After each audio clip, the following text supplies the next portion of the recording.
The kids will come in. The camp runs from 9 to 12. So the kids will come in the morning time, and we'll have an inside portion that they'll watch little interactive videos. They'll have a workbook that they'll do. They'll have homework that they'll go home and do. But it's fun, but it gets the whole family involved in the application. So afterwards, they'll go outside. They'll break into their battalions, and they'll go through safety stations. And these safety stations, some of them include things such as, seatbelt safety, fire investigator that comes out, teaching the kids, what not to play with at fire.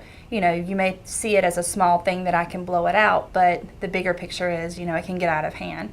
So they'll get to, get a little bit of what the fire investigators do, what we see when we go into a fire, after the places burn up, the key components that put the puzzle together. They'll get just a bunch of different interactive stations. We have a fire safety jump house that they'll go over like their home escape plan, things to look for, what we do in the event of a fire. They'll get to bounce in the house, slide down a big fire truck slide. So, we make it fun so that it's something that they remember. Right. Well, and that's how kids absorb information. They interact with it. That's right. That's so important. Oh, that's exciting. That's great. It is. Oh, well, not only that, but they're taking the information home to the families. Is that the idea? Is that you're targeting the children and they're taking this or disseminating Kids information? Get excited, when they learn something, and it's like, oh, I'm going to go home and I'm going to tell mom and dad. And we've had instances that have come up that, a parent has come to us and said, little Johnny came home today and, he told dad to check all the smoke alarms, and he was adamant. He wanted him to do it. So it makes parents aware of things that they don't normally pay attention to. So they came in and, they checked all the smoke alarms, and this kid was proud of himself because he taught his parents something. And then it also helps them out, what if my smoke alarm doesn't work? What if the battery is broken? That kid's like, oh, that teacher told me, that we can call the fire department. They'll come out and put us up one for free, and the firefighters are going to come out. So he knows information, and he's taking it home and reaching the people that we necessarily don't see every day. Right. So it makes the kids our little information path home. That is so cool. How neat is it that your job allows you to have that ripple effect on people? That's right. And I can tell you're so passionate about it. It is because, on the line when I was a firefighter, you may save a life once every couple months, if it even happens. But with education, I feel like I save a life every day. Something that I teach this kid or something that I teach this, senior citizen may save their life one day. That puts that passion and that burn back inside of you because you're affecting people. Absolutely. Go home, tell your parents, when you change the clock, change the battery, press the smoke alarm. Is it an interactive smoke alarm? Are they all going to beep when one beeps? Whether or not you have some that are interconnected, does it have a battery backup? If the power goes out, most people don't realize that without a battery, that smoke alarm is not going to work. Go over your home escape plan, walk through it. Whether you have kids or you don't have kids, a smoke alarm is not a sound that you would normally hear. So practice that. Make a plan, walk through it, have a meeting place. And it gets the whole family involved in something. The kids feel like they're doing something, and it's fun for them. Oh, I might get to climb out of my window, I get to go outside, so it gives them something different. And so that in the event that there is an emergency, they don't panic. They know what they're going to do, they know the steps, and they know where they're going. They've been conditioned to respond. That's great. Well, thank you so much for coming on our show today. And we can get the information for your Department of Fire Lane Safety. We can get that online? Right. Is that right? The fire department does have a website. It's www.gfdnc.com.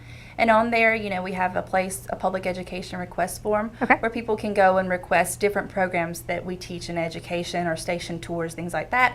But it also has the link to our pre-application for the fire safety camp. So you can turn that in if you're applying for a scholarship, and you have to turn in a narrative with it so that way, we have a panel that goes over the narratives and we accept 5 applicants for that. Thank you so much for coming on our show today. That is just a wealth of information and valuable information, life-saving information, which is great. And for our viewers out there, make sure you take advantage of what April and the fire department has to offer by checking out the website. If you're interested in checking out more information about this program or want to receive special fire, life, and safety tips, visit the Fire and Life Safety Division Facebook page. You can always follow us on Facebook, Twitter, or YouTube for any additional postings on special events that the city may be hosting.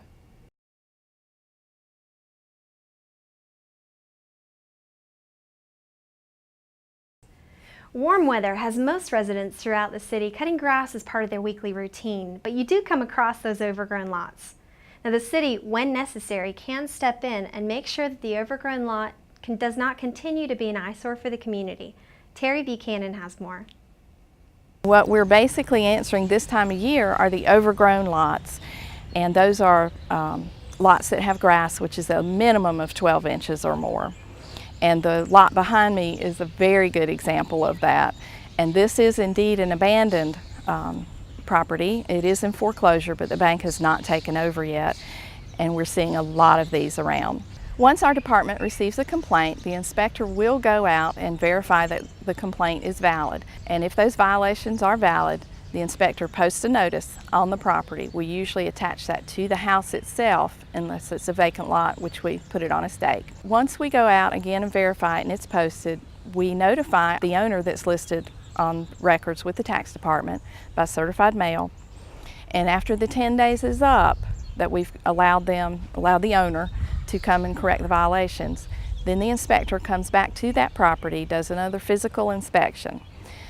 If the violations have not been corrected, then we price it and send it to contract, and they will come out and clean the property, which means they will correct the violations that we have sent a notice on.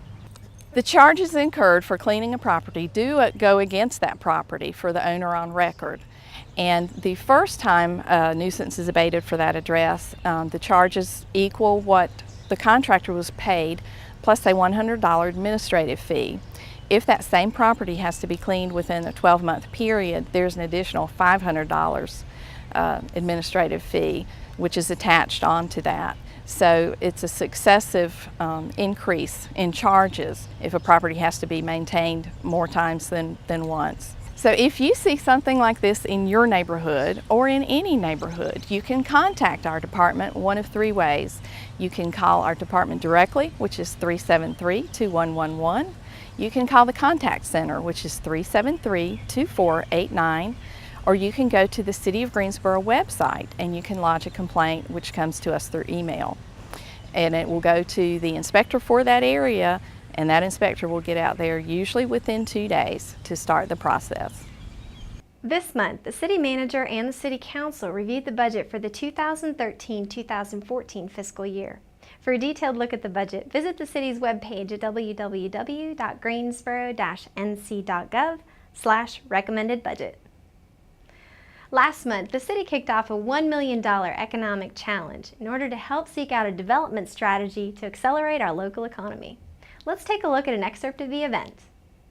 This is a great opportunity for the City of Greensboro in that, among other things, this is the first grant that we are actually receiving from the U.S. Department of Commerce and the Economic Development Administration. And we hope that it's the first of many of its kind. As a part of the application process, the City of Greensboro was selected among 2 other communities to be a part of this effort. And this is the first full effort that they're launching of this type. They did have a pilot project previously.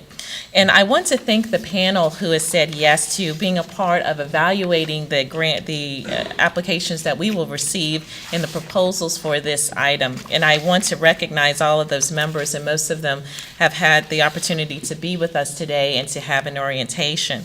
Again, Chancellor Martin has agreed to be chair. Thank you very much. We also have Barbara Akins, who's president of the Old Asheboro Neighborhood Association. Thank you, Barbara. Donna Anderson, who's the Greensboro Library Board.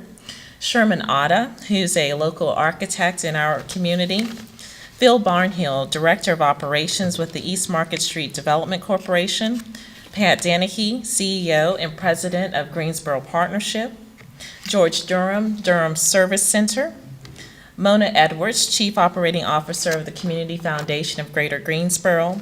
Derek Giles, President, Impulse Energy.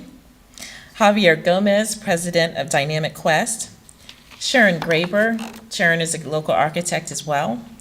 Mo Green will be joining us. He's Superintendent of Guilford County Schools. Mark Hale, Head of Schools at Greensboro Day School. Frankie Jones, Jr. of Lincoln Financial Group. Denny Kelly, President and CEO of Bouvier Kelly. Janet Marzucco, Vernon Marble and Towel. Tom Phillips, certainly a former city council member and also retired from Merrill Lynch as an advisor. Thank you, Tom, for saying yes to us as well. Wayne Zafransky, he's Director of Outreach and Technology Transfer at North Carolina A&T State University. Mike Tarrant, Director of Strategic Initiatives at UNCG. Cecilia Thompson, Director of Projects at Action Greensboro, and Richard Whittington, Managing Director of the Triad Stage. And this panel will come together a few times over the next year to evaluate the applications and proposals that we are receiving.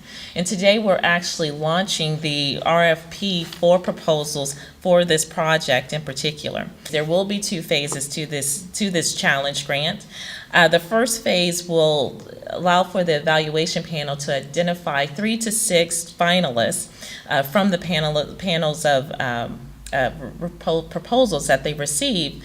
The top 3 will actually be able to win cash awards.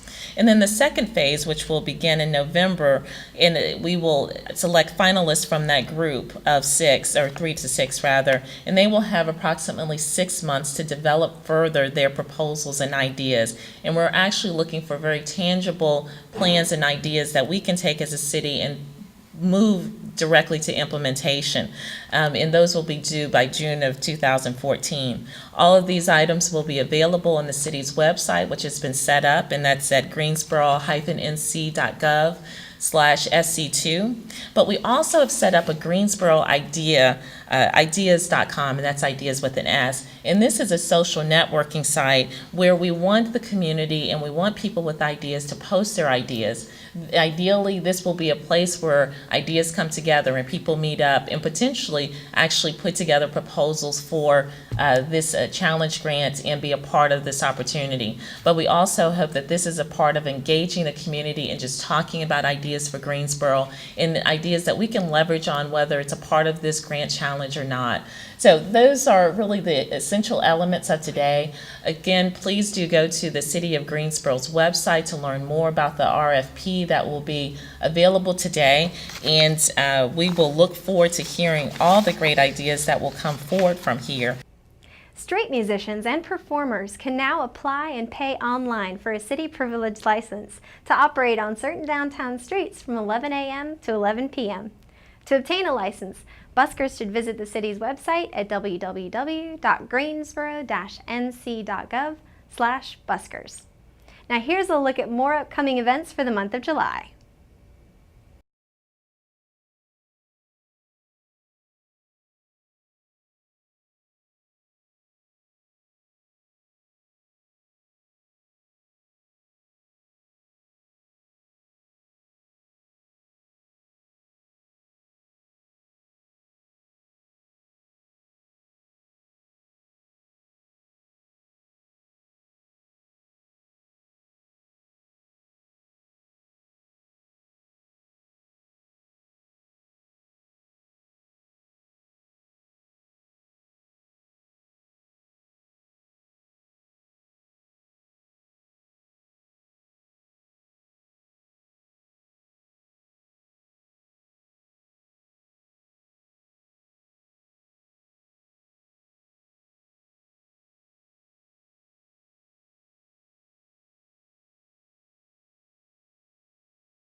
And now it's time to find out the answer to this month's fun fact. The question was, in addition to all GTA, HEAT, and SCAT buses, how many city buildings and facilities are now official safe places for teens in crisis?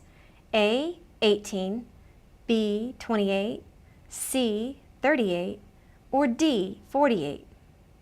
The answer is D. For a complete list of city safe place facilities, Visit www.greensboro-nc.gov/safe place locations. Well, that's all the time we have for this month's show. I'm Jody Baumgartner, and I'll see you next month on City Connections.